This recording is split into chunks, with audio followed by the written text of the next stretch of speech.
শ্রাবণ মাসকে দেবাদিদেব মহাদেবের মাস হিসাবে ধরা হয়। আর আজ ছিল শ্রাবণ মাসের প্রথম সোমবার।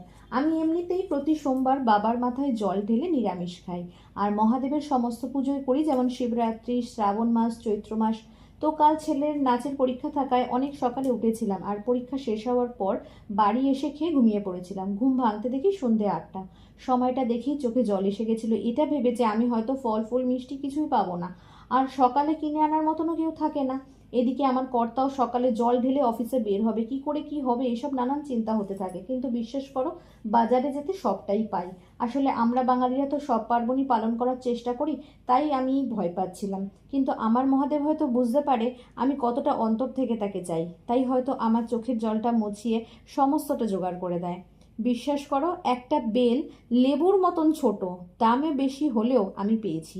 যাই হোক, খুব ভালোভাবেই ভোরবেলা দুজনে বাবার মাথায় জল ঢেলেছি, সারাদিন ফল খেয়েছি, আর রাতে এক সিদ্ধ ভাত খেয়ে প্রথম সোমবারটা কাটিয়ে ফেলেছি। আর তোমরা কে কি করলে বলো?